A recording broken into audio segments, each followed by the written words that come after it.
Bueno, vamos a ver triángulos. Les voy a mostrar algunas de las propiedades principales. Bueno, un triángulo, como ya saben, es un polígono que tiene tres lados. La suma de los ángulos interiores es 180 grados, es decir, entre los tres ángulos que están adentro van a sumar 180 grados. A veces los tres ángulos son iguales y a veces no, pero entre los tres tienen que sumar 180. Por cada lado hay un ángulo exterior, que son estos que están marcados como alfa, beta y gamma, y son adyacentes a los interiores, que quería decir que eran adyacentes, que entre los dos forman un ángulo de 180 grados. Por ejemplo acá, alfa con el ángulo A forman un llano, forman 180 grados. Y como en cualquier polígono, la suma de los tres ángulos exteriores nos va a dar 360 grados. Entonces, repasando, los tres ángulos de adentro suman 180, el ángulo exterior con el interior forman un adyacente, son adyacentes, forman un ángulo llano de 180 grados, y los tres ángulos exteriores suman 360 grados.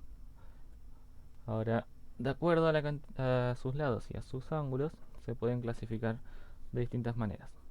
Vamos a ver, según los lados, los triángulos se pueden clasificar en escaleno, equilátero e isósceles. Escalenos son los triángulos que tienen los tres lados de distinta longitud, o sea, los tres miden diferentes. Por ejemplo acá, los tres lados miden distinto, y esto para mostrar que es así, si no tienen una medida, lo que se hace es ponerle distinta cantidad de líneas. Por ejemplo ahí, este tiene solo una línea, este tiene dos y este tiene tres, quiere decir que los tres miden diferente, aunque no sepamos cuánto. Este sería ejemplo de escaleno. Ahora vamos a isósceles, tiene por lo menos dos lados iguales. Siempre se dice que tiene dos lados iguales y uno distinto, pero en realidad es por lo menos dos lados iguales. Por ejemplo este lado es igual a este y este es diferente. Este sería isósceles. Y dentro de los isósceles podemos poner los equiláteros, que tienen los tres lados iguales. Este sería equilátero. Es equilátero y a la vez es isósceles, porque tienen por lo menos dos iguales. Pero tienen los tres iguales, por eso es equilátero.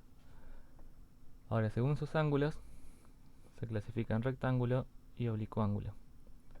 Rectángulo es cuando adentro del triángulo tengo un ángulo recto, es decir, un ángulo de 90 grados, como acá. Este sería el ángulo recto, este es un triángulo rectángulo. Oblicuángulo es cuando no tiene ningún ángulo recto, como estos dos.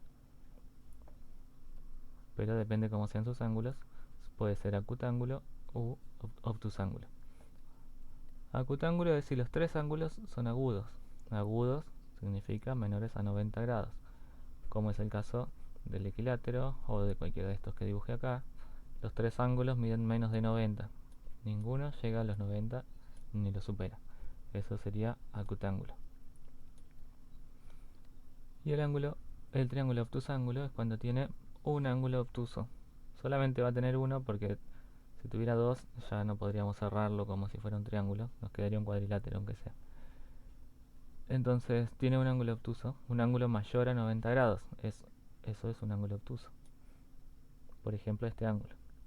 Tiene más de 90, no sabemos cuánto, pero como 90 grados sería acá y este está más abierto, se nota que tiene más de 90. Ya los otros dos ángulos van a ser agudos, pero lo que lo define como obtusángulo es que tenga un ángulo obtuso.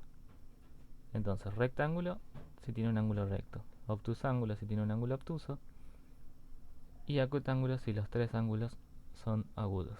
Esa sería la clasificación.